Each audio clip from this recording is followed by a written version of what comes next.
Hello everyone, so in this video we're going to be covering chapter 3 cell structure of AQA A-level biology.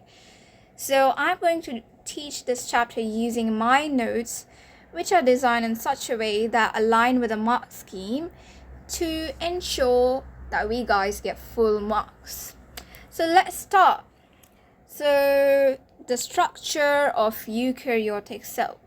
So let me actually explain it in a form of a story first, then I'll explain it through the notes. So buckle up guys, because we're diving into the world of two legendary cellular kingdoms called the eukaryon. It's like the rich kid with all the fancy organelles, and then the prokaryon, the minimalist who keeps things simple. Spoiler alert is that they both are amazing in their own ways, and we're about to break it down like a Netflix drama. So let's get into it. So let's first talk about the rich kid, eukaryon. So eukaryon is like that kid who's got it all, like an upgraded phone with all the features.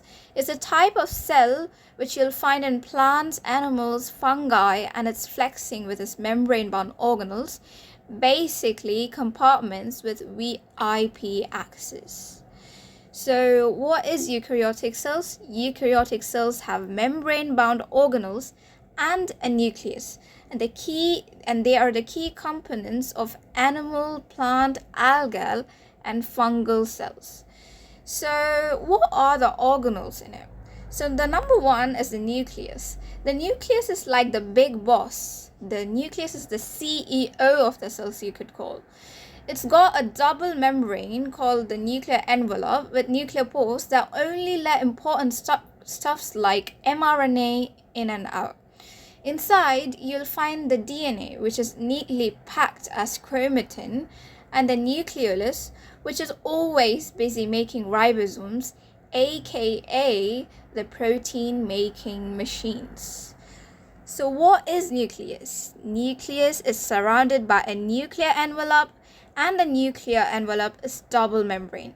And it's also got nuclear pores for what? For exchange of substances like mRNA. And it contains chromatin. Chromatin is nothing but the DNA bound to histones, and the nucleolus. Nucleolus is the site of ribosome production. What is it? It's the site of ribosome production. And the function of the nucleus is that it stores genetic material, controls cell activity, and synthesizes RNA. And the next organelle we're going to talk about is the mitochondria. It's the power plants. So these guys are the cell's energy factories, cranking out ATP during aerobic respiration. They've got a double membrane as well, with the inner one folded into cristae for maximum efficiency, and the inside bit called the matrix is where the enzymes for respiration do the thing. So basically, mitochondria got double membrane, and the outer membrane is smooth and the inner membrane is folded into cristae. Why is it folded into cristae? What is the purpose? Everything has a purpose in here, right? So it's folded into cristae to increase surface area for oxidative phosphorylation. We're going to see what's oxidative phosphorylation later on, but how does it increase the surface area? So if you consider a flat surface, you only have this much surface area, right? But if you fold it down like this, you have this much of surface area in it. So that's how it increases the surface area for oxidative phosphorylation. And it contains matrix, how do you pronounce it? Matrix? Yeah, it contains matrix with enzymes for the Krebs cycle. So you're also going to learn this in future thingy, but think that is something related with respiration, okay? So what's the general function of mitochondria? It's just the site of aerobic respiration, and it produces ATP. The next organelle we're going to talk about is the chloroplast. They're like the green solar panels. These are found in plants and algae, and these are like the eco-warriors of the cell doing photosynthesis. They've got stacks of thylakoids called grana that catch sunlight, and a gooey inside bit called stroma, where the magic of the Calvin cycle happens. So chloroplasts are only found in plants and algae, and it's also surrounded by a double membrane, and it contains thylakoid membrane stacked into grana, which is linked together by lamellae. So if you don't understand that, you can open up your book, because the book got lots of pictures, right? And you can then watch the video so that you can actually picture up what I'm talking with the picture. And then you got stroma. So I told you the gooey substance, that's the stroma. It contains enzyme for the light dependent stage of photosynthesis. Then we have the general function of stroma, that is photosynthesis, and the light dependent reaction occur in the grana, and the Calvin cycle occur in the stroma. Why do I always underline on the words? Come on. It's called underline, okay, yeah. The Calvin cycle occurs in the stroma. Then the next organelle is Golgi apparatus. It's called the packing center. So you can think of Golgi apparatus as the Amazon of the cell. It modifies proteins and lipids and packs them into vesicles and ships them off. It even makes lysosomes, like enzyme-filled sacs that break down the waste. So what is the function? And what's the structure? So Golgi apparatus or Golgi vesicles are a series of flattened membrane-bound sacs. It modifies and packages and transports proteins and lipids. It also produces lysosomes. And the function of it is that it processes and packages new lipids and proteins and forms lysosomes. Now, what are lysosomes? Lysosomes are nothing but vesicles that contain lysozymes. What are lysozymes then? They are nothing but an enzyme called the hydrolytic enzyme, which actually digests everything. So you can basically imagine lysosomes as the cleanup crew. So these vesicles are full of lysozymes, enzymes that destroy stuff, and they're like cells recycling bins, breaking down old parts or invading pathogens. So yeah, look, the function is digest invading pathogens or break down worn out organelles. So the next one we've got is ribosomes. So ribosomes, we have ATS ribosomes. So these are the ribosomes in eukaryotes, and it's made up of RNA and protein, and it's there in free. It lies freely in cytoplasm or attached to the rough ER, and is the site of protein synthesis. Now, what is rough ER? Rough ER, that is rough endoplasmic reticulum, is covered with ribosomes. And the function is that it folds and processes proteins made at the ribosomes. We have two types of ER, the rough ER and the smooth ER. So the smooth ER contain no ribosomes. So imagine ER is this line, is like a face, and the one with lots of pimples, that ribosomes it has rough surface, right? So it's called rough ER. And the one without the pimples and clear skin is smooth ER, okay? And the function of smooth ER is, lipids are like smooth, oily, so it synthesizes and processes lipids. Whereas the rough one folds and processes proteins that are made at ribosome. So you can imagine a smooth ER doesn't have any ribosome, and it's like more chill, and it focuses on making and processing lipids, whereas the rough ER is covered in ribosomes and is all about folding and processing proteins. Now you can also imagine ribosomes as the builders. So like these are the tiny builders, like ATS in eukaryotes and 7TS in prokaryotes, which we are going to learn about in the prokaryotic structure. And these floats in the cytoplasm or they stick to the rough ER. And what's the job? The job is turning mRNA into proteins. Now the next thing we're going to look at is the membrane. That's the bouncer. The cell surface membrane is like a nightclub bouncer made up of a phospholipid bilayer with proteins that decide who gets in and out. It's semi-permeable membrane, so it only lets the cool kids and the essential molecules through. So it's made up of phospholipid bilayer and it's embedded with proteins. And the function is that it controls the movement of substances in and out of the cell. Then we have the cell walls and vacuole. So we've come into the plant dristic. So in plants, the cell wall is made up of cellulose, whereas in fungi, it's made up of chitin. It gives the cell structure and it stops them from bursting whenever water floods in them.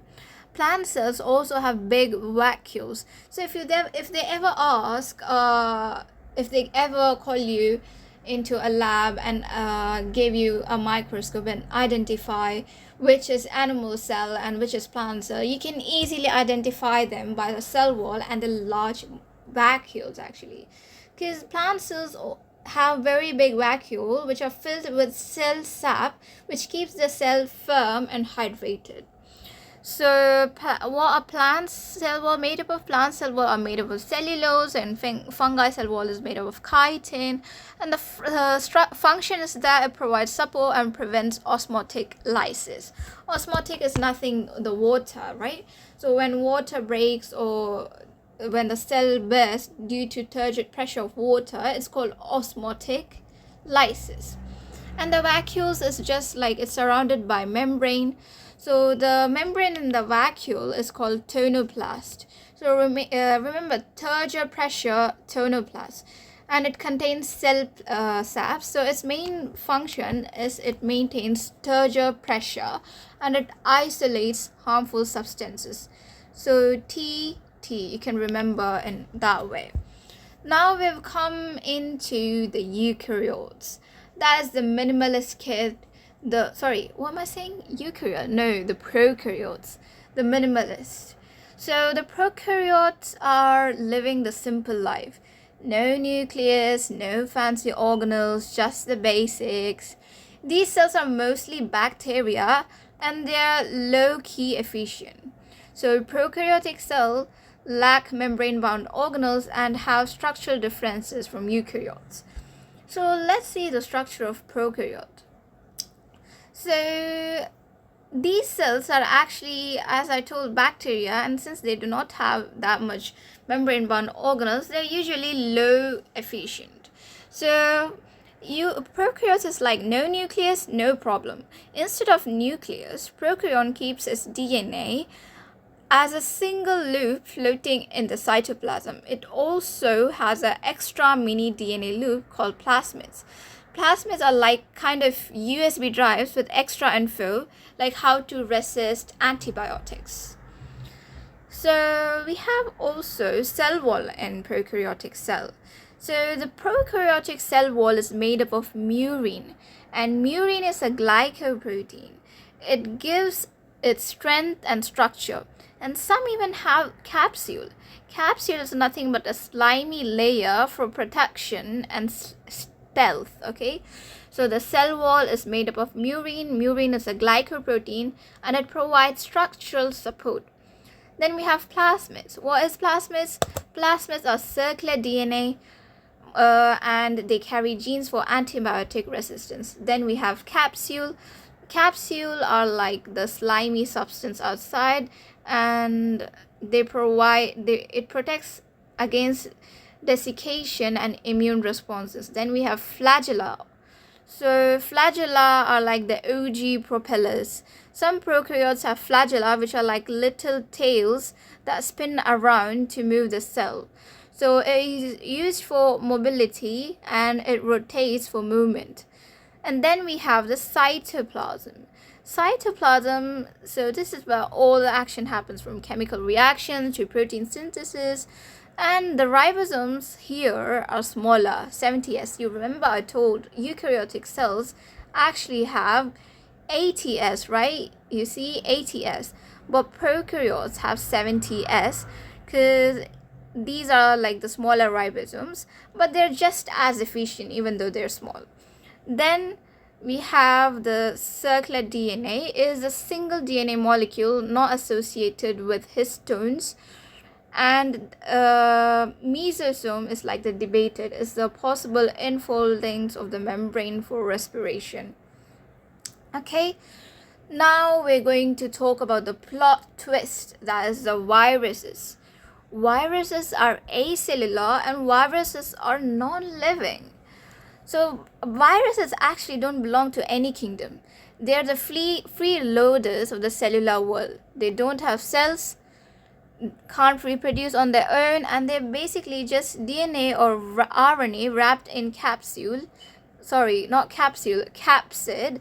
Capsid is nothing but a protein coat, and some viruses even have an envelope made from stolen host cell membrane to sneak past immune systems.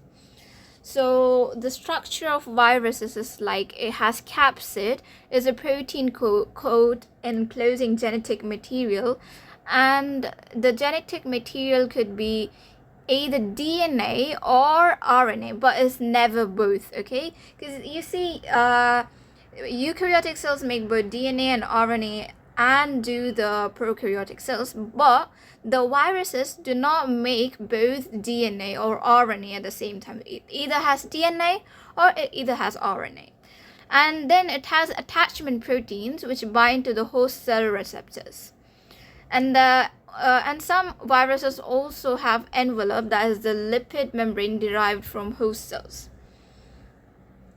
So viruses, you can call viruses like hackers, like they latch into host cell using attachment proteins, inject their genetic material, and hijack the host cell's machinery to make copies of themselves. Then we're going to talk about microscopy. The types of microscopy are light microscopy, electron microscopy, transmission, and electron microscopy includes transmission electron microscopy and scanning electron microscopy. So let's go into it. So scientists have been actually snooping on cells using microscope.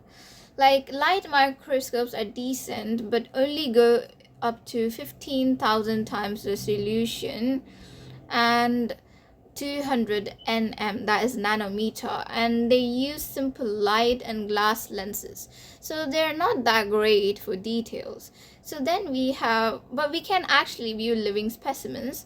So because of that, we have electron microscope. These actually are the real MVPs, and we have two types in it, the TEM and the SEM. TEM looks inside the cells in insane detail with 2D images. So transmission electron microscope have high resolution up to 0.1 nm. Look at the difference, 200 nm and 0.1 nm, and they produce 2D images. And all the electron microscope, whether it be TEM or SEM, they use electron beams. Then we have scanning electron microscope. It has lower resolution, 20 nm, and it produces 3D images. So it shows 3D surfaces but less detail than SEM. So when measuring the magnification, you have a formula. So magnification is image size divided by the actual size. You can remember the formula like I am, okay? So image, if they ask for image, you have to actually multiply actual image times the magnification. If they ask for magnification, you can do image divided by the actual thingy. So that's how you do it, okay? And what is the resolution?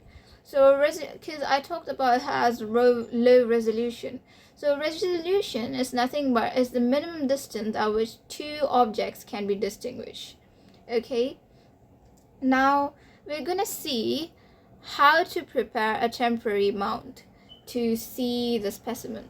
Okay, you have to actually add a drop of water to the slide, then place a thin section of the specimen, and then stain the specimen.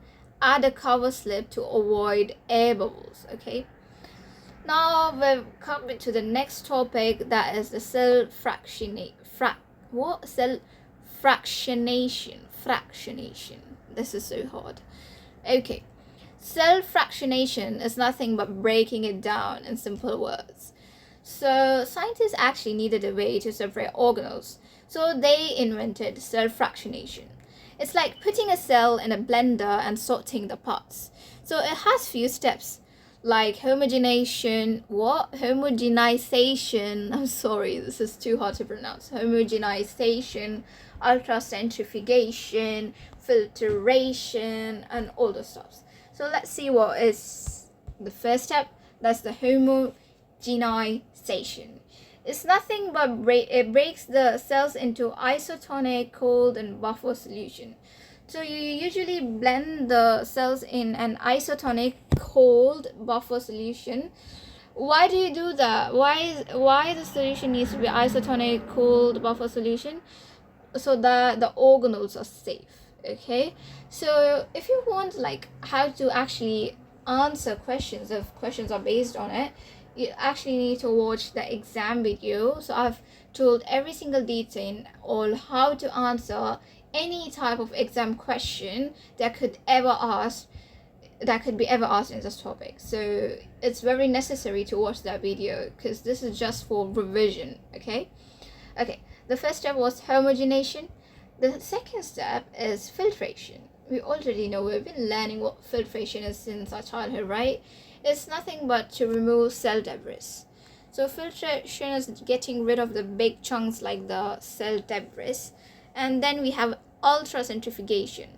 Ultracentrifugation is spins at increasing speeds to reduce organelles by density. So spin it fast to separate organelles density. First you get the nuclei, and then you get the mitochondria, and then you get the lysosomes, then you get ribosomes, and so on. Then we're going into the drama of mitosis. So eukaryotic cells don't just sit there. They divide to grow, repair, and reproduce. The process, mitosis, is like a choreographed dance. So mitosis is for growth, repair, and asexual reproduction. Remember, asexual reproduction, because for sexual reproduction it's actually meiosis, not mitosis, which we're going to be learning. So it produces genetically identical cells. Every single word in these two sentences is really important. So now we're going to talk about the cell cycle. The first one is interphase. So here the cell gets ready, like the DNA is copied and the organelles are duplicated. So the DNA replicates, the organelles double, and then mitosis is a division of the nucleus. And you need, before learning the stages of mitosis, you need to know what is mitosis and what is cytokinesis. So mitosis means the division of nucleus, and cytokinesis means division of cytoplasm. Okay, now let's talk about the stages of mitosis. So the number one is prophase. So prophase is where chromosomes condense into X shapes and spindles start forming. So the chromosomes condense, spindle forms, and the nuclear envelope breaks. Then we have the metaphase. Metaphase is like chromosomes line up in the middle like it's a school photo. So chromosomes align at the equator attached to the spindle by centromere. And then we have anaphase. So in the anaphase, the chromatids are pulled apart to opposite sides. So the sister chromatids separate to the poles. And the last one, we have telophase. So telophase is where the two nuclei form and the cell starts to split. And the nuclear envelope reforms, the chromosomes decondense.